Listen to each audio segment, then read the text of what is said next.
Divine morning dear students, youth of India and the world. DVM global అందిస్తున్న ధ్యాన యువ కార్యక్రమానికి స్వాగతం, సుస్వాగతం. ధ్యాన యువ అంటే యువతకు, విద్యార్థులకు ఆత్మ వికాసంతో పాటు వ్యక్తిత్వ వికాసాన్ని, జీవన వికాసాన్ని అందిస్తుంది మీ ధ్యాన యువ. నేటి ధ్యాన యువలో అతీష ప్రజ్ఞా వేదం గురించి మనం తెలుసుకోబోతున్నాం. ఎవరు ఈ అతీష? వారు ఏం టీచింగ్స్ ఇచ్చారు? యువతకు వారు బోధించినటువంటి విషయాలు ఏంటివి? ఎన్ని రకాల బోధనలు చేశారు? యువతకు చాలా అద్భుతమైన విషయాలు మనం ఈరోజు తెలుసుకోబోతున్నాం. ఈ జ్ఞానం మనకు అందించడానికి మనతో పాటు ఉన్నారు deputy director of ministry of లేబర్లో రిటైర్డ్ అయినటువంటి senior most pyramid master Lakshminarayana garu. వారితో మాట్లాడి అద్భుతమైన విషయాలు తెలుసుకుందాం. నమస్కారం సార్. నమస్కారం అండి. వెల్కమ్ టు ధ్యాన యువ సార్. నమస్తే. అంత ధ్యాన యోగ చేసే అంత యువక అందరికి కూడా మన ధ్యాన మహాచక్రం ఒక శుభాకాంక్షలు తెలుపుతూ వాళ్ళని రమ్మని ఆహ్వానిస్తున్నాం. Wow, wonderful sir. సార్, ఈ అతీష ఎవరు సార్? అతీష అనే అతను యాక్చువల్గా ఏంటంటే విక్రమపురం బెంగాల్లో జన్మించి తర్వాత టిబెట్కి వెళ్ళి టిబెట్ రాజు గారు పిలిచినందుకు అక్కడ బౌద్ధ మతం ప్రచారం చేయడం గురించి బౌద్ధం అని చెప్పి వెళ్ళి అక్కడే ఉన్నాడు. మధ్యలో ఇండియా వచ్చాడు, కానీ మేజర్ కాలం ఆయన ఉన్నాడు అనమాట. అతను 1982లో పుట్టాడు బెంగాల్లో. తర్వాత అతను ఒక 80 సంవత్సరాలు జీవించి 1054 అంటే 1054 అంటే 11వ శతాబ్దంలో ఆయన మళ్ళీ టిబెట్లోనే చనిపోయాడు అనమాట. అయితే ఎందుకు ఇతను పాపులర్ ఏంటంటే ఇతను బుద్ధుని తర్వాత బుద్ధుని బోధనలు అంటే మెయిన్గా మహాయానము, హీనయానం, వజ్రయానం 2-3 రకాలు ఉంటాయి దాంట్లో. అయితే దాంట్లో ఒక పరిపక్వత చెందిన వ్యక్తిగా ఇతన్ని గుర్తించారనమాట. అయితే అంతకుముందు అసలు ఈయన ఎట్లా ఉన్నాడంటే బుద్ధుడిలాగానే ఈయన ఒక పెద్ద జమీందారు కొడుకు అనమాట. చాలా విలాసాలతోటి ఎలా ఉన్నాడు. అలా ఉండి ఒక యవ్వనం రాగానే అతనికి ఒక 25 ఏటలో అతనికి డిజల్యూషన్ అయిపోయింది. అంటే జీవితం మీద విరక్తి కలిగింది. అరే ఏంటి మనం ఇది ఇలా చేస్తున్నాం, మనం ఏంటి మన ప్రపంచానికి ఏం చేయగలుగుతాం? అలా చేస్తున్నప్పుడు వాళ్ళు గురువుల కోసం వెళ్ళారనమాట. 28వ సంవత్సరంలో ఆయన సన్యాసం తీసుకున్నాడు. తన 28వ ఏట, 28 అంటే యువకుడుగా ఉన్నప్పుడే. ఆ తర్వాత ఆయన అంతకుముందు ఏంటంటే ఫస్ట్ తంత్రశాస్త్రం నేర్చుకున్నాడు అనమాట ఒక ప్రథమ గురువు దగ్గర. ఆ తర్వాత సెకండ్ గురువు దగ్గర యోగ శాస్త్రం నేర్చుకున్నాడు. ఆ తర్వాత ధ్యాన శాస్త్రంలోకి వచ్చాడనమాట. అయితే ఈయన ఏంటంటే మెయిన్గా అతీష అనేది అతీష విజ్డమ్ అంటే ఇది చాలా మొత్తం వరల్డ్ మొత్తం పాపులర్ ఉంది. Wisdom of Atisha very popular. ఎందుకంటే అతను ప్రజలు ఏ విధంగా ప్రవర్తించాలి, యువకులు ఏ విధంగా ప్రవర్తించాలి, తర్వాత ఏమి చేస్తే మనకు అతని కళ్యాణం కాకుండా లోక కళ్యాణం, సమాజ కళ్యాణం జరుగుతుంది. తర్వాత బుద్ధుడు చెప్పినట్లే దేన్ని కూడా మనము చూసిన దాన్ని తర్వాత ఇది విన్నదాన్ని నమ్మొద్దు, ఓన్లీ అనుభవపూర్వకంగా తెలుసుకోవాలి. ఇది అల్టిమేట్ పాయింట్ సార్. యువతకు చాలా అద్భుతమైన సందేశం ఉంది. చూసినది విన్నది నమ్మకుండా అనుభవ జ్ఞానంతో తెలుసుకున్నదే నమ్మాలి అని 28వ ఏట ఈ సత్యాలను తెలుసుకున్నారు వారు. వావ్. అయితే ఈ అతీష ఏంటంటే ఫస్ట్ తను విక్రమశిల అని ఒక యూనివర్సిటీ ఉంది, విక్రమశిల.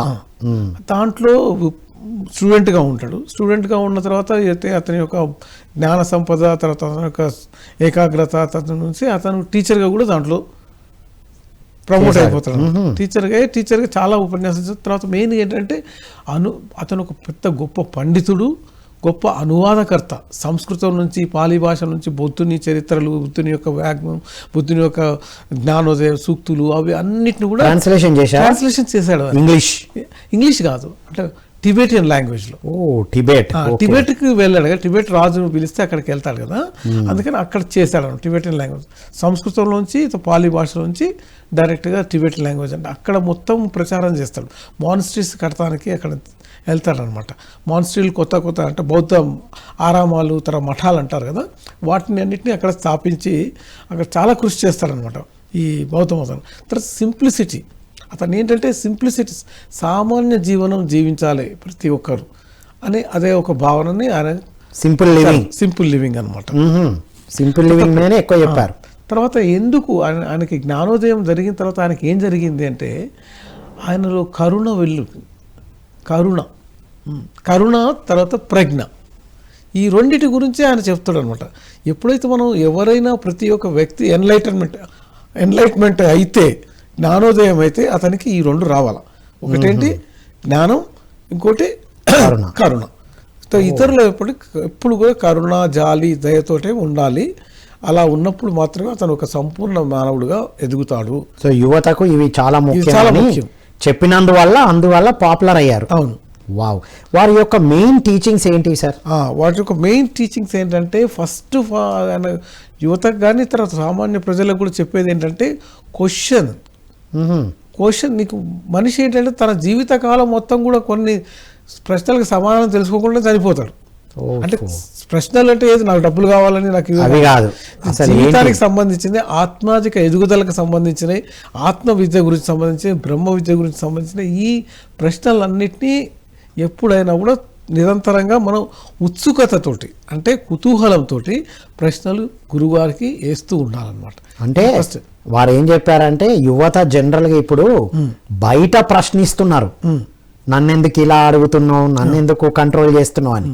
అది కాదు, నీ ఆత్మకు సంబంధించింది నేనెవరు, నేను ఎక్కడి నుంచి వచ్చాను, నా జీవిత ధ్యేయం ఏంటి, ఇలాంటి ప్రశ్నలు మిమ్మల్ని అడగండి, గురువులను అడగండి అని చెప్పారు. వాస్తవికత అంటే నేచురల్ ఆఫ్ రియాలిటీ అంటే అసలు వాస్తవికత ఏంటి. ఇప్పుడు మనం శంకరాచార్యుడు ఏం చెప్పాడు,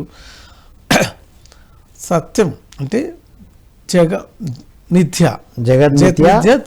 బ్రహ్మ సత్యం అన్నాడు. అంటే జ్ఞానం అన్నదే సత్యము, జగత్ మిథ్య అన్నది అదే. అలా వాస్తవికతను గురించి తెలుసుకోవాలని ప్రశ్నించాలి.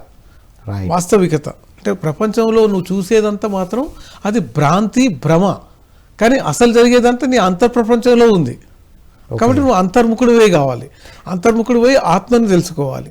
ఆత్మని తెలుసుకొని తన మనస్సుని కంట్రోల్ అంటే ప్రశాంతంగా చేసుకోగలగాలి. దానికోసం మనం క్వశ్చన్స్ కంపల్సరీ చేయాలని అంటాడు. ఈ క్వశ్చనింగ్ వల్ల మనసుని ప్రశాంతంగా చేసుకోవడంతో పాటుగా ఆత్మ ప్రయాణం చేయాలి అని చెప్పారు, లోపలికి ప్రయాణం చేయాలని చెప్పారు వాళ్ళ టీచింగ్ ప్రయాణం.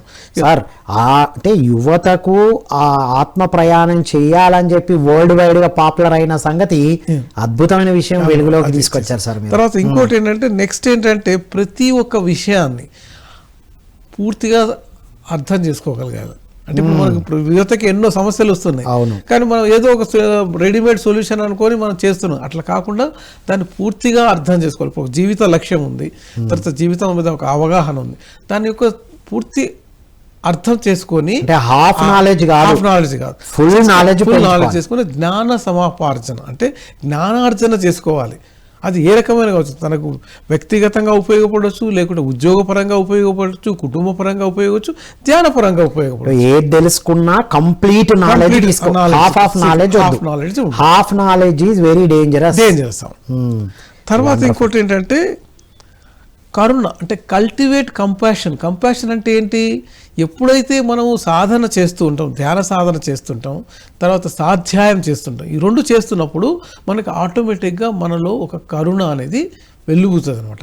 కరుణ అనేది పెరుగుతుంది. ఎప్పుడైతే కరుణ పెరుగుతుందో అప్పుడు మనం ప్రతి ఒక్క మనిషిని కూడా సమదృష్టితోటి చూస్తాం. ఎప్పుడు మనకు రాగ ద్వేషాలు అనేవి నశించిపోతాయి. రైట్. యువతకు కావాల్సింది డిగ్నిటీ ఆఫ్ లేబర్. ఎవరు తక్కువ ఎవరు ఎక్కువ లేదు. డిగ్నిటీ ఆఫ్ లేబర్ పెరగాలంటే జ్ఞానం పెంచుకోవాలి, కంపాషన్ కరుణతో ఉండాలి. నేను ఎక్కువ నువ్వు తక్కువ అనే విభేదాలు ఉండకుండా. తర్వాత నెక్స్ట్ ఇంకోటి అంటే యువతకి మెయిన్గా ఏమవుతారంటే ఆవేశాలకు లోనైపోతారు, భావోద్వేగాల్ని కంట్రోల్ చేసుకోలేకపోతారు, ఎమోషనల్ బ్యాలెన్స్ ఉండదు. అందుకని ఎమోషనల్ ఇంటెలిజెన్సీ అంటే భావోద్వేగాల స్థితిలో ఎరుక ఉండాలి. భావోద్వేగ ప్రజ్ఞ అంటే ఎరుక ఉండాలి. అంటే ఎట్లా ఉంటుంది భావోద్వేగాల మీద నీకు కంట్రోల్ ఎప్పుడు వస్తుంది? ధ్యానం చేసి, ధ్యాన సాధన చేసి, నిరంతర ధ్యాన సాధన చేసి తన భావోద్వేగాల్ని కంట్రోల్ చేసుకోవాలన్నమాట. భావోద్వేగాలు, ఎమోషనల్ బ్యాలెన్స్ గురించి చెప్పారు, పర్పస్ ఆఫ్ లైఫ్ కు సంబంధించిన క్వశ్చన్స్ అడగాలని చెప్పారు, కంపాషన్ తో ఉండాలి, డిగ్నిటీ ఆఫ్ లేబర్ అంతా ఒకటే, అందరూ ఒకటే అన్న భావంతో ఉండాలి. తర్వాత జీవితంలో ఎన్నో ఒడిదుడుకులు, అడ్డంకులు, పోరాటాలు వస్తుంటాయి కదా, వాటిని ధైర్యంగా ఎదుర్కోవాలి. పలాయనం చిత్తించొద్దు, లేకుంటే విశ్రమించొద్దు. కొంతమంది ఆత్మహత్య కూడా చేసుకుంటారు. సో వీటన్నిటికీ వ్యతిరేకంగా ఆయన చెప్పింది ఏంటంటే జీవిత పోరాటాన్ని ధైర్యంతో మన స్వామి వివేకానంద చెప్పింది అదే కదా. నువ్వు ఎప్పుడైతే జీవితాన్ని మనం ఎదుర్కొంటే ప్రతి ఒక్క విషయం పోరాటమే మనకు జయం జరుగుతుంది, ఆపర్చునిటీస్గా మారిపోతాయి. ఏది జరుగుతున్నా పారిపోవద్దు, పోరాడి గెలుచు. గట్టి నమ్మకంతో, సంకల్పంతో, నిర్ధారణతోటి, అంటే సంకల్పం ఉండాలి, నిర్ధారణ ఉండాలి, తర్వాత ఏం చేయాలని తెలుసుకుంటే అప్పుడు ఆ మార్గంలో వెళ్తూ మనకు వచ్చే ఆటంకాలు, పోరాటాలు వాటన్నిటిని కూడా ఈజీగా అధిగమించవచ్చు అనమాట. వావ్, అంటే యువతకు చాలా అద్భుతమైన టీచింగ్స్ ఇచ్చారు సార్. యువతకి చాలా చాలా ఉపయోగకరమైన టీచింగ్స్ ఉన్నాయి ఇందులో. తర్వాత సో ఇంకేమంటారు? ఇంకా ఏమంటారంటే mindful meditation. Mindful silence, mindful patience. అంటే ఏంటంటే బుద్ధిపూర్వకంగా, బుద్ధి పరిపక్వత చేసుకొని ప్రతి పనిలో ఓర్పు ఉండాలి, సహనం ఉండాలి, శ్రద్ధ ఉండాలి. తర్వాత ఈ ఎప్పుడైతే ఇది ప్రతి పనిలో అలవాటైనప్పుడు ధ్యానంలో కూడా పరాకాష్ఠకి వెళ్తారు. ధ్యానంలో పని దాన్ని ఇప్పుడు మన అంతా చెప్తారు మైండ్ఫుల్ మెడిటేషన్ చేయమని. మైండ్ఫుల్ మెడిటేషన్ అంటే ఇప్పుడు మామూలుగా ఒక రొటీన్ కాకుండా, అంటే రొటీన్గా ఏంటంటే ఒక దినచర్యలాగా మనం మెడిటేషన్ చేస్తాం అనుకోండి, అప్పుడు అది కరెక్టే కాదు. మన మైండ్ బుద్ధి పరిపక్వతతోటి మనం ధ్యానం చేస్తున్నాము, ఎందువల్ల చేస్తున్నాము, మన ఆలోచనలు ఏ విధంగా జరుగుతున్నాయి, వాటి మీద మనం సమదృష్టి ఉందా, వాటి మీద మనం వాటిని సాక్షిభూతంగానే చూస్తూ ఉన్నామా, లేకుంటే వాటిలో ఇన్వాల్వ్ అయిపోయి మళ్ళీ వాటి మీద వెళ్ళిపోతున్నామా, ఇవన్నీ ఈ ఆలోచనలతోటి, ఓర్పుతోటి, ఏదైతే అవగాహనతోటి మనం చేస్తామో బుద్ధి పరిపక్వత, that is called mindful meditation. అంటే ఆలోచనలు ఎలా ఉన్నాయి, ఏం జరుగుతుంది, బిఫోర్ మెడిటేషన్ ఎలా ఉన్నాం, డ్యూరింగ్ ఎలా ఉన్నాం, ఆఫ్టర్ ఎలా ఉన్నాం అని గమనంతో బుద్ధిపూర్వకం అంటే జ్ఞానయుతంగా గమనించాలి. మైండ్ఫుల్ పేషెన్స్ కూడా చెప్పారు సార్. వావ్. ఎందుకంటే కొంతమంది ఇప్పుడు ఏంటంటే యువతలో కొంచెం తొందరగా కోపం వస్తుంది, సహనం తక్కువ ఉంటుంది. ఆ తర్వాత గ్రూప్స్, తర్వాత మీడియాస్ ఇట్లా ఉండి ఘర్షణలు జరుగుతుంటాయి కదా. ఇప్పుడు స్కూల్స్లో మనం చూస్తాం, కాలేజీలలో చూస్తాం, ఏ గ్రూప్ అని, బి గ్రూప్, సి గ్రూప్ అని కనుక్కుంటుంటారు కదా. అది అనవసరం. ఎందుకంటే మన అందరూ ఒకటే అనే ఒక భావన, అందరూ కలుపుకొని పోవాలనే ఒక భావన, అందరినీ ధ్యానులుగా చేయాలి, అందరినీ జ్ఞానులుగా చేయాలి అనే ఒక తపనతోటి మనం ప్రవర్తిస్తే మనం ఆటోమేటిక్గా మన యువత అంతా, మన ధ్యాన యువత. మైండ్ఫుల్ సైలెన్స్ అంటే ఏం చెప్పారు సార్? మైండ్ఫుల్ సైలెన్స్ అంటే ఇప్పుడు ఏంటంటే, ఇప్పుడు ఏం మాట్లాడాలి అంటే ఒక్కొక్కసారి ఏం మాట్లాడాలో అర్థం కాక సైలెంట్గా ఉంటారు. అది కాదు. మైండ్ఫుల్ సైలెన్స్ అంటే మౌనము అంటే మనం ఏమనుకుంటున్నాం, మాట్లాడకుండానే మౌనం అనుకుంటున్నాం. కానీ మైండ్ఫుల్ సైలెన్స్ అంటే ఏంటంటే తను సైగల ద్వారా కానీ, తన ఆలోచనతో కానీ, తన చేష్టలతోటి కానీ కూడా మూమెంట్ జరగకూడదు అనమాట. ఇప్పుడు నేను మౌనంగా వాకింగ్ చేస్తూ పోతున్నాం, పక్కన ఎవరో వచ్చారు, వాళ్ళ కళ్ళతో సైగలు చేసాం, లేకుంటే ఇంకేదో ఇండికేషన్స్ ఇచ్చాం అంటే దాన్ని మౌనంగా లేమన్నట్టే. తర్వాత మౌనంగా ఉన్నాను అనుకుంటున్నాం, తర్వాత మొత్తం మెదడులోని 1,00,000 ఉన్నా జరుగుతూ ఉంటుంది. అది సో అలాంటివి కూడా అంటే మొత్తం మనోవాక్కాయ కర్మల చేతో మౌనంగా ఉండడం అనమాట.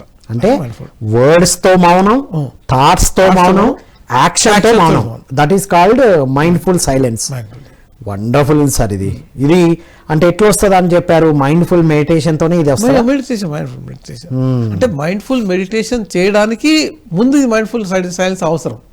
మైండ్ఫుల్ సైలెన్స్ ముందు చేయాలి. ముందు చేసినప్పుడు ఏమవుతుందంటే మనకు ధారణలో పట్టు వస్తుంది. ధారణ అంటే ధ్యానం కంటే ముందు వచ్చేది ధారణ.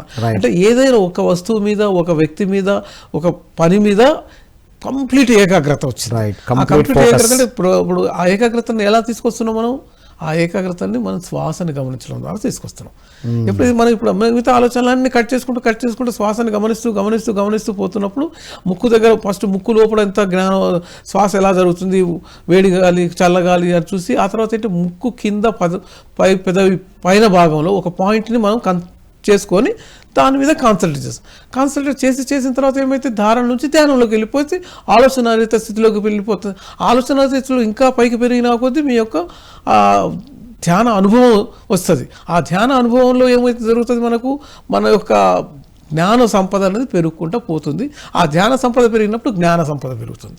జ్ఞాన సంపద పెరిగినప్పుడు హాస్టల్ ట్రావెల్ కానీ, లేకుంటే తనకు కొన్ని విషయాలు తెలుసుకోవడం కానీ, ఎదుటి వాళ్ళకి ఉన్న రోగాలు కానీ కష్టాలు కానీ ఉంటే వాటిని నివారించే శక్తి కానీ ఇవన్నీ అద్భుత శక్తులు, అలౌకిక శక్తులు, ఆరా డెవలప్మెంట్ ఇవన్నీ కూడా సక్సెస్ఫుల్గా జరుగుతుంటాయి. కానీ యువతకి ఉన్నటువంటి క్యాపబిలిటీస్ అన్నీ, యువతకున్న క్యాపబిలిటీస్ అన్నీ కూడా ధ్యాన సాధనతో పెంచుకోవాలి. ఒక్క స్టడీస్, ఉద్యోగము, వ్యాపారాలే కాకుండా ఈ ఇన్నర్ డెవలప్మెంట్ ఉండడం వల్ల అవుటర్గా కూడా అద్భుతంగా ఉంటారు అనేది చెప్పారు వీరు. 2 రకాల టీచింగ్స్ గురించి చెప్పారు కదా ఆతిషా వారు. ఏంటి సార్ అది 2 టైప్స్? అంటే సామాజికంగా ఏ విధంగా మనం డెవలప్ కావాలి, సోషల్ డెవలప్మెంట్, తర్వాత మళ్ళీ అతను వ్యక్తిగతంగా ఎలా develop, personal development and social development రెండింటి గురించి చెప్పారా? అయితే దీంట్లో ఇప్పుడు మనం కొన్ని చర్చించాము. ఇది మనం ఓర్పుతో ఉండాలి, సహనంతో ఉండాలి, మైండ్ఫుల్ మెడిటేషన్ చేయాలి అని చెప్పాము కదా. అలాగే అంటే బుద్ధిపూర్వకంగా చేసే ధ్యానం అనమాట. అంటే బుద్ధితోటి చేసే ధ్యానం అంటే ధ్యానంలో నీకు ఒక కంప్లీట్ ఎరుక ఉన్నదనమాట. ఓకే. ఆ తర్వాత ఇప్పుడు ఏంటంటే సామాన్య జీవనం గురించి, ఇది కూడా యాక్చువల్గా ఏంటంటే ఇది పతాంజలి యోగ సూత్రాల నుంచి కానీ బుద్ధుని యొక్క జీవన చరిత్రలో కానీ మనం చూస్తే ఏంటంటే అతను మెయిన్గా ఏంటంటే ఇప్పుడు ఇతను ఒక రాజుల కుటుంబం నుంచి వచ్చాడు. అతిష ఒక 20-23 సంవత్సరాల దాకా భోగాలలో లాలసుడుగానే ఉన్నాడు. అందరూ యువతలాగానే ఉన్నాడు. కానీ ఆ తర్వాత ఎప్పుడైతే అతను ఇట్లా మారిపోయాడు, అంటే రెనౌన్సేషన్ అంటే వైరాగ్యం వచ్చాడు, అతను అందరినీ కూడా అదే బోధిస్తున్నాడు. ఏంటంటే మీకు ఎలా ఉన్నా కూడా సింపుల్ జీవనం, అంటే ఎక్కువ కోరికలు ఉండవద్దు. కోరికలు ఉండొచ్చు కానీ అతి మితిమీర కోరికలు ఉండొద్దు. సామాన్య జీవనంతో మీరు జీవించాలి. అప్పుడే మీరు ఒక పరిపూర్ణ వ్యక్తిగా ఉంటారు. ఎప్పుడైతే మనకు తృష్ణ ఎక్కువవుతుంది, అంటే తృష్ణ అంటే కోరికలు ఎక్కువైపోతే మళ్ళీ బుద్ధుడు చెప్పేది దుఃఖానికి కారణం ఓన్లీ కోరికలే అని చెప్తాడు. తృష్ణ వల్లనే కోరికలు ఇది మనకు దుఃఖం వస్తుంది. కాబట్టి మీరు దుఃఖాన్ని దూరంగా ఉండాలంటే మాత్రం మీరు కంప్లీట్గా సింపుల్ జీవితం ఉండాలి. ఈ సింపుల్ జీవితం ఉన్న తర్వాత ఇంకేంటి అంటే ప్రతి ఒక్క మనిషి సంతృప్తి ఉండాలి. సాటిస్ఫాక్షన్ లేకపోతే అతని జీవితంలో ఏమి చేసినా కూడా అతని సాటిస్ఫాక్షన్ ఉండదు. ఒక ఉదాహరణకి మనం ఒక వ్యక్తిని తీసుకుందాం. ఆ వ్యక్తి ఏం చేస్తాడు, ₹1,00,00,000 సంపాదించాలనుకుంటాడు. ₹1,00,00,000 సంపాదించిన తర్వాత ₹1,00,00,000 సంపాదించని 10 కోట్లు సంపాదించాలనుకుంటాడు. 10 కోట్లు సంపాదించిన తర్వాత 100 కోట్లు సంపాదించుకోవాలంటాడు. ఇలా జీవితం మొత్తం సంపాదన మీద పెట్టి ఒక 10-20 రోగాలను వెంబడి తెచ్చుకొని ఆ రోగాలతోటి తిండి తినలేడు, తర్వాత ఇంకేమి చేయలేడు, మంచం నుంచి కదలలేడు. సో అంటే ఏంటి, తన యొక్క ఆరోగ్యాన్ని మొత్తం నిర్లక్ష్యంగా చేసి తన వేరే లక్ష్యం పెట్టుకున్నాడు అనమాట. అది అలా కాకూడదు. అందుకని మనకి ఏం చేయాలి, మనకి ఉన్న దానిలో సంతృప్తి అనేది ఉండాలి. బౌద్ధ మతంలో మెయిన్ ఫిలాసఫీ ఏంటంటే సాటిస్ఫాక్షన్, మధ్య మార్గంలో ఉండాలి. అతిగా కోరికలు ఉండదు, అతిగా దుఃఖాలు ఉండదు, మొత్తానికి లేకుండా ఉండదు. అంటే కోరిక లేకుండా జీరో ఉండమని కాదు, యువతకు అర్థం కావాల్సింది మీకు కావాల్సిన ఏదైనా సాధించుకోండి, కానీ మితిమీరిన కోరిక అది లేకపోతే నడవదని, దానికోసం ఏదైనా ఎక్కడికైనా వెళ్తా అని అలాంటిది వద్దు. సో అది సంతృప్తి, కంటెంట్మెంట్ అనేది కంపల్సరీగా ఉండాలి. కంటెంట్మెంట్ సంతృప్తి. ఫుల్ఫిల్మెంట్ అంటాం. ఫుల్ఫిల్మెంట్ అంటే ఏంటి, తన యొక్క జీవితాన్ని సంతోషంగా ఉండడం కోసం, అంటే సంతృప్తి చెందిన తర్వాత అప్పుడేమో నా జీవితం ధన్యమైంది అంటే జీవిత ధన్యం. అంటే జీవిత ధన్యంగా ఉండాలంటే మనం ఏం చేసుకోవాలి, సంతృప్తితోనే జీవిత ధన్యం అవుతుంది. ఒక ఉదాహరణకి ఏంటంటే ఒక రాజుగారు ఉన్నాడు. రాజుగారుకి ఎన్నో సదుపాయాలు ఉన్నాయి, అంత అంటే రాజభోగాలు ఉన్నాయి, కానీ నిద్ర పడతలేదు.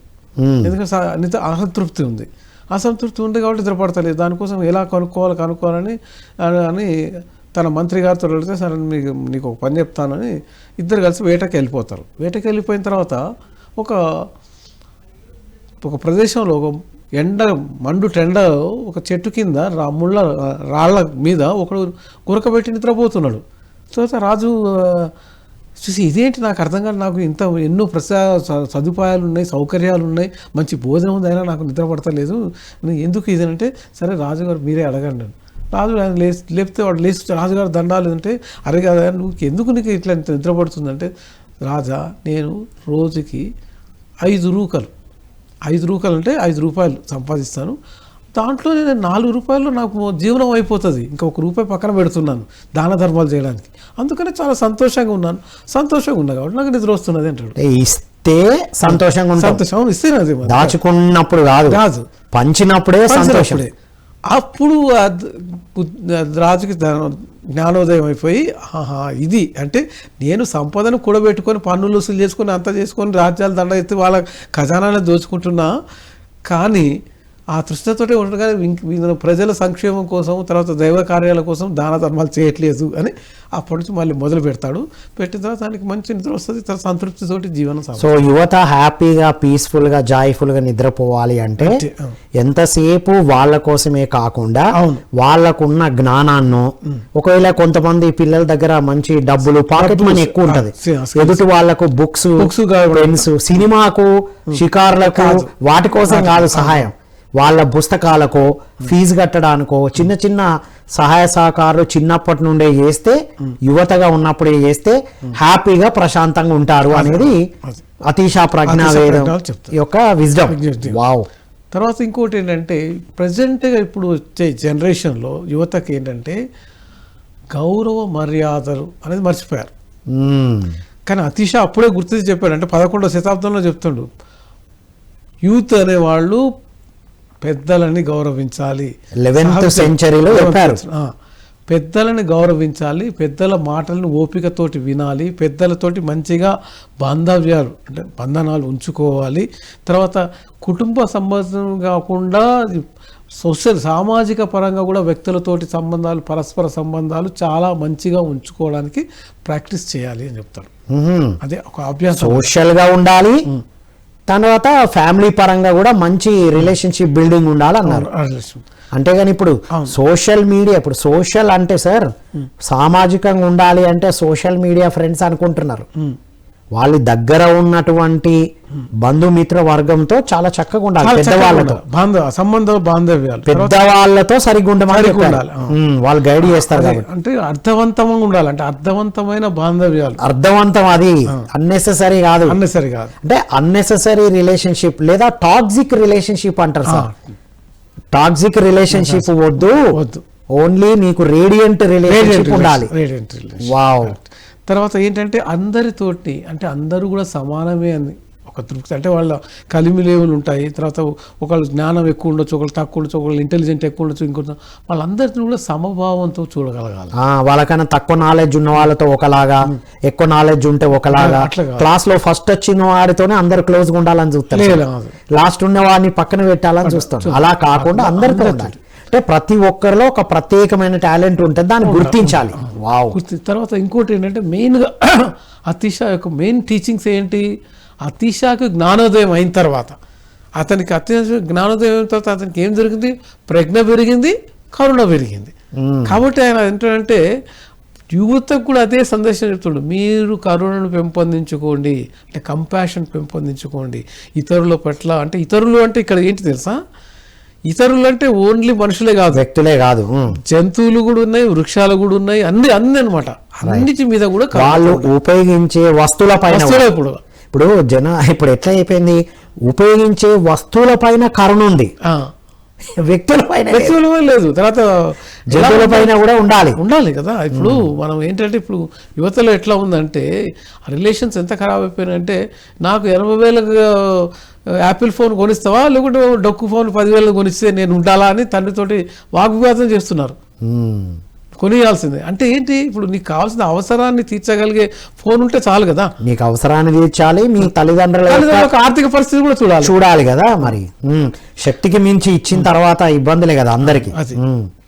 తర్వాత ప్రతి ఒక్క యువత అంటే యువజనుడుగా ఉన్నప్పుడే, అంటే యువనంలో స్టార్ట్ చేసినప్పటి నుంచే ఆత్మాధిక ఎదుగుదలకి ప్రయత్నం చేయాలి. ఇది చాలా ఇంపార్టెంట్ అన్నమాట. సోల్ డెవలప్మెంట్ కి, స్పిరిచువల్ డెవలప్మెంట్ కి టైం పెట్టాలి అప్పటి నుంచే. ఇప్పుడు వీరు 23వ ఏటని స్టార్ట్ చేశారు కదా సార్. సో దాంతో ఏమవుతుందంటే అతను కొంత వయసు వచ్చే వరకు, 9 వయసు వచ్చే వరకు ఆత్మాధిక వృద్ధి, ఎదుగుదల అయిపోయి ఒక మంచి పర్ఫెక్ట్ ధ్యాని, పర్ఫెక్ట్ మ్యాన్, ఎదగలుగుతాడు అనమాట. కంప్లీట్ మ్యాన్ గా ఎదగాలి అంటే అది యువత నుంచే స్టార్ట్ కావాలి, ఈ క్వాలిటీస్ ని బిల్డ్ చేసుకోవాలి. ఇదే నిజమైన సంపూర్ణ విద్య అని చెప్పారు. అల్టిమేట్ గా లాస్ట్ విద్య ఏం చెప్పిండంటే, లాస్ట్ టీచింగ్ ఆయన 12 టీచింగ్స్ లో లాస్ట్ టీచింగ్ దే అంటే ఫస్ట్ టీచింగ్ నుంచి లాస్ట్ టీచింగ్ లో ప్రతిదానికి ఇంపార్టెంటే ఉంది. లాస్ట్ టీచింగ్ మాత్రం అది ధ్యాన సాధన. ధ్యాన సాధన ఇప్పుడు ఇవన్నీ రావాలంటే ముందు అది అంటే అదే మైండ్ఫుల్ మెడిటేషన్. ఇక్కడ మైండ్ఫుల్ మెడిటేషన్ అంటాడు అంటే బుద్ధి పరిపక్వతతో చేసే ధ్యానము. బుద్ధి పరిపక్వత అంటే ఎరుకతో చేసే ధ్యానము. దాంతో ఏమవుతుంది అని కూడా చెప్పాడు. దానితోటే నువ్వు ఆత్మ సాక్షాత్కారం జరుగుతుంది, సెల్ఫ్ రియలైజేషన్ జరుగుతుంది, ముక్తికి మార్గం దొరుకుతుంది, మోక్షానికి మార్గం దొరుకుతుంది.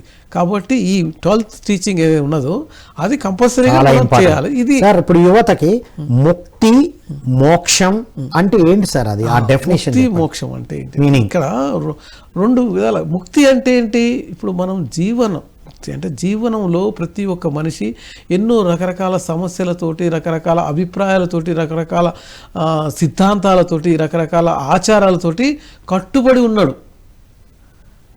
సిద్ధాంతాలతో, ఆచారాలతో, ఆలోచనలతో, తర్వాత పద్ధతులతో.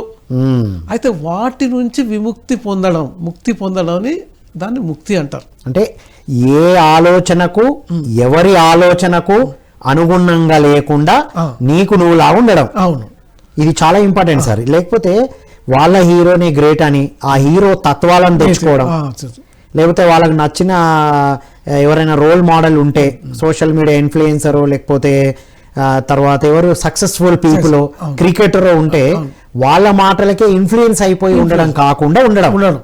ముక్తి అంటే వేరే వాళ్ళ మాటలకు, వేరే వాళ్ళ ఆలోచనలకి ఇన్ఫ్లుయెన్స్ అవ్వకుండా నువ్వు నీలా ఉండడమే ముక్తి. అంటే సంఖ్యలు లేకుండా. అంటే ఇప్పుడు మెయిన్గా ఏంటంటే అక్కడ ఇంకా ముక్తి అంటే ఏంటంటే ఇంకా జ్ఞానపరంగా ఎదిగి తన శరీరం కూడా మీద కూడా బంధం పెంచుకోవడం కానీ, తన రిలేషన్స్ మీద కూడా బంధం పెంచుకోవడం కానీ, తన యొక్క పదవి మీద లేకపోతే తనకున్న సంపద మీద కూడా రిలేషన్ పెట్టుకోకుండా అంటే వాటి నుంచి కూడా వైరాగ్యం పొందడానే ముఖ్యంగా. Right, detached job living with detachment. అంటే జాబ్ సంపాదిస్తాడు, జాబ్ చేస్తూ ఉంటాడు. ఇదే డిటాచ్మెంట్ ఉంటుంది, ఇంటర్నల్ గా డిటాచ్మెంట్ ఉంటుంది. అంత బాహ్యంగా అన్ని చేస్తూ ఉంటాడు. Attachment with detachment. వావ్. ఈ అటాచ్మెంట్ విత్ డిటాచ్మెంట్ ఎప్పుడు జరుగుతుంది అంటే మనకి యొక్క ఆత్మ విద్య, బ్రహ్మ విద్య దొరికినప్పుడు. ఆ బ్రహ్మ విద్య, ఆత్మ విద్య ఎప్పుడు దొరుకుతుంది? మన ధ్యాన సాధనలో పరిపక్వత. అంటే దీన్నే ఫ్రీడమ్ తో ఉండడం. ఇప్పుడు ప్రతి యువత స్వేచ్ఛతో జీవించాలనుకుంటారు, కానీ వేరే వాళ్ళ ఆలోచనలతో, వేరే వాళ్ళ మాటలతో ఇన్ఫ్లుయెన్స్ అయి కట్టువేయబడ్డాడు. చిన్నప్పుడేమో స్కూలు, కాలేజీలు, పేరెంట్స్, సమాజం. పెద్దగా అయిన తర్వాత ఒక ఆఫీస్కి వెళ్తే మళ్ళీ ఆఫీస్లో ఉన్న వాళ్ళు ఎవరి దగ్గర ఉంటామో వాళ్ళలాగే, వాళ్ళు ఎవరిని బాగా ఇష్టపడతారో, రోల్ మోడల్ ఎవరు ఉంటారో వాళ్ళలాగే కాపీ క్యాట్ లాగా ఉండకుండా ఉండడమే ముక్తి. కాపీ క్యాట్ లాగా ఉండకుండా ఉండడమే స్వేచ్ఛ. స్వేచ్ఛతో ఉండడం అంటే చదువులో రాణించాలి, ఉద్యోగంలో రాణించాలి, పెళ్లిళ్ళు చేసుకోవాలి, డబ్బు సంపాదించాలి. వాటి పట్ల ఓవర్ వ్యామోహం ఉండకూడదు. ఎప్పుడు ఏం చేస్తున్నావో దాంతో ఉండి వదిలేసేయాలి. ఇప్పుడు సినిమా చూస్తాం సార్, సినిమా అయిపోయినాక వదిలేసి వెళ్ళిపోతాం కదా. సినిమా నాది, మా హీరో కదా అని అక్కడనే కూర్చోం కదా, కూర్చోరు. ఓకే, స్వేచ్ఛ అంటే, ముక్తి అంటే ఇది అల్టిమేట్ వర్డ్ సార్. సో ఇంకా ఫైనల్గా ఏం చెప్తారు? ఫైనల్గా ఏంటంటే ఆయన చెప్పింది ఏంటంటే మన యువత తన క్వాలిటీస్, కొన్ని క్వాలిటీస్ వాళ్ళు డెవలప్ పెంపొందించుకోవాలి. ఫస్ట్ది ఏంటంటే క్యూరియాసిటీ కానీ ఉత్సుకత, అంటే ఏదైనా ఒక విషయాన్ని తెలుసుకోవాలనే ఒక ఆరాటం, తపన, ప్యాషన్ ఉండాలి. నేను తెలుసుకోవాలి, కొత్త విషయం తెలుసుకోవాలి. అప్పుడే యువత తన జీవితంలో బాగా పైకి రావడానికి వీలు పడుతుంది. రెండోది ఏంటంటే భావోద్వేగం, మేధస్సుని పెంచుకోవడం. భావోద్వేగం ఏంటంటే ఎమోషనల్ ఇంటెలిజెన్స్ పెంపొందించుకోవాలి. మూడవది ఏంటంటే ఎంపతి.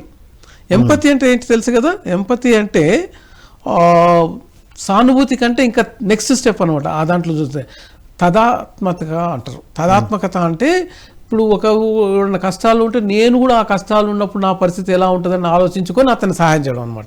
లేదంటే ఓహో వాడు కష్టాల్లో పడ్డాడు, ఓహో బాబు కష్టాల్లో పడ్డాడు అంటే ఎదుటి వాళ్ళు కష్టాల్లో ఉన్నప్పుడు ఒకవేళ మనమే ఆ స్థితిలో ఉంటే ఎలా ఫీల్ అవుతామో వాళ్ళ entering the shoes of others వాళ్ళలాగా ఫీల్ అయ్యి వాళ్ళకి మనం ఏం చేయగలుగుతామో చేయాలి. అది అయ్యో పాపం అనుకుంటుండొద్దు, సింపతి వద్దు, ఎంపతి ఉండాలి. తర్వాత స్థితిస్థాపకత అంటే రెసిలియన్స్ తట్టుకోవాలి. అంటే ఏది ఇప్పుడు వర్షాకాలానికి చెట్లు తట్టుకొని మళ్ళీ పైకి పెరుగుతున్నాయి కదా, ఎండాకాలానికి ఎండిపోయి కూడా చెట్టు పెరుగుతున్నది కదా. అంటే అలాగే మనకు వచ్చే కష్ట సుఖాలను ఎదుర్కొని మన జీవనంలో అంతిమ విజయం సంపాదించాలంటే స్థితిస్థాపకత, రెసిలియన్స్ అనేది కంపల్సరీ ఉంటే తను ఏమైనా ఇబ్బందులు ఎదుర్కొంటున్నప్పుడు కూడా దృఢత్వంతో నిశ్చయత్వం ధైర్యం ఉండాలి. అంటే నువ్వు అనుకున్నది జరిగినప్పుడు ఎలా పొంగిపోతున్నావో అనుకున్నది జరగనప్పుడు కూడా అంత దృఢత్వాన్ని దానికే తను mindfulness, meditation, mindful silence, mindful patience ఉండాలి.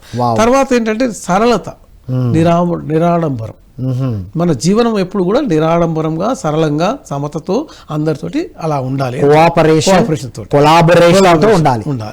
తర్వాత ఇంకోటి అంటే సానుకూల సంబంధాలు, అందరితోటి సానుకూల సంబంధాలు అంటే పాజిటివ్ రిలేషన్షిప్స్ అందరితోటి ఉండాలి. తర్వాత ఇంకోటి ఏంటంటే ఆత్మాధిక వృద్ధి, ప్రగతి కోసమే ప్రయత్నం చేస్తూ ఉండాలి. సో ఈ క్వాలిటీస్ అన్ని ఫస్ట్ పెంపొందించుకోవడం, వీటి పట్ల జ్ఞానం పెంచుకోవడం, టోటల్ గా ఇన్నర్ డెవలప్మెంట్ కి అవుటర్ డెవలప్మెంట్ తో పాటుగా ఇన్నర్ డెవలప్మెంట్ టైం ఇవ్వాలి. Wonderful sir. ఫైనల్ గా యువతకు మీ మెసేజ్ సార్. మెసేజ్ ఇప్పుడు మనం చెప్పేది ఏంటంటే, ఇప్పుడు మనము ఈ అతిశ ప్రజ్ఞ, ఈ వేదం అనేది ఒక పుస్తకం అందరు చదవండి, చదివి ఆకలింపు చేసుకోండి. తర్వాత అతిశ అనేడు బుద్ధుని తర్వాత బుద్ధునంత గొప్పవాడు కాబట్టి అతని టీచింగ్స్ మన జీవితంలో మనం పెంపొందించుకుంటే, మన జీవిత చర్యల్లో వాటిని అవలంబించుకుంటే మనం కూడా మన ప్రజ్ఞ అనేది చాలా బాగా పెరిగి మన జీవితంలో ఒక పెద్ద జ్ఞాని, పెద్ద ధ్యానిగా మారుతారు. సమాజానికి శ్రేయస్సు కోసం పోరాడతారు, సమాజ శ్రేయస్సు చేస్తారు. మన పత్రిజీ గారి యొక్క ఆశయమైన అహింసా జగత్తు, ధ్యాన జగత్తు, తర్వాత శాకాహార జగత్తులకు మీ వంతు కర్తవ్యాన్ని చేస్తూ ఉండాలని కోరుకుంటూ. సార్ ఇది ఇంగ్లీష్ లో, తెలుగులో రెండిట్లో ఉంది కదా? ఇంగ్లీష్ లో, తెలుగు, కన్నడ అన్నిట్లో ఉంది. Super sir. Thank you so much Lakshminarayana గారు. నమస్తే. ఇదండి ఈనాటి ధ్యాన యువ with senior master. So deputy డైరెక్టర్గా, జాయింట్ సెక్రటరీగా వారు రిటైర్డ్ అయ్యి మినిస్ట్రీ ఆఫ్ లేబర్స్ డిపార్ట్మెంట్ నుంచి రిటైర్డ్ అయ్యి ఎన్నో అద్భుతమైన పుస్తకాలు చదివి మనం యువతగా ఉన్నప్పుడే ఇవన్నీ నేర్చుకుంటే ఎలా ఉన్నారో Atisha wisdom, the wisdom of Atisha, teachings of Atisha, ఈ పుస్తకం ప్రతి ఒక్కరు చదవాలి. మనం అబ్దుల్ కలాంజీ చెప్పారు కదా, a ordinary people have big TVs in their house, extraordinary people have big libraries in their house. So మీ లైబ్రరీలో మీ డెవలప్మెంట్కి ఉపయోగపడే ఒక అత్యద్భుతమైన పుస్తకం అతీషా ప్రజ్ఞా వేదం. తెలుగులో, ఇంగ్లీష్లో కూడా అన్ని లాంగ్వేజెస్లో అవైలబుల్ ఉంది. ప్రతి యువత ఈ పుస్తకం చదవాలని విన్నవించుకుంటూ, ఇలాంటి అద్భుతమైన కార్యక్రమాలు అందిస్తున్న డివిఎం గ్లోబల్ యూట్యూబ్ ఛానల్ని చూస్తూ ఉండండి. సబ్స్క్రైబ్ చేయండి, కామెంట్ చేయండి. కామెంట్ బాక్స్లో మీరు మెన్షన్ చేయండి ఇవాళ ఏ పాయింట్ మీకు బాగా నచ్చింది, లేదా మీకు ఏమైనా ప్రశ్నలు ఉన్నా కామెంట్ బాక్స్లో మీరు కనుక క్వశ్చన్స్ని టైప్ చేస్తే మీకు ఆన్సర్స్ ఇవ్వబడతాయి. ఇలాంటి గ్రేటెస్ట్ మాస్టర్లతో అందిస్తున్న ఈ టాపిక్స్ని చూస్తూ ఉండండి. మీ ఫ్రెండ్స్ అందరికీ షేర్ చేయాలని కోరుకుంటూ, అద్భుతంగా ఉన్నతంగా ఎదగాలని కోరుకుంటూ, పత్రిజీ ధ్యాన మహాయాగం డిసెంబర్ 21 నుంచి 31 వరకు కడతాల్ కైలాసపురిలో యువతకి అద్భుతమైన కార్యక్రమాలు జరగబోతున్నాయి. Awakening inner potential for youth అని డిసెంబర్ 22, 23 నుండి డిసెంబర్ 30 వరకు ప్రతిరోజు ఉదయం 10 నుండి 1:30 హాఫ్ సెషన్స్, యువతకి సెపరేట్ సెషన్స్ జరగబోతున్నాయి. అందరూ రావాలని కోరుకుంటూ, మీకు ఇంకా వివరాలు కావాలంటే మీరు డీటెయిల్స్ స్క్రోల్ అవుతున్న నంబర్కి కాల్ చేసి కనుక్కోవచ్చు. That's all for today. Thank you all.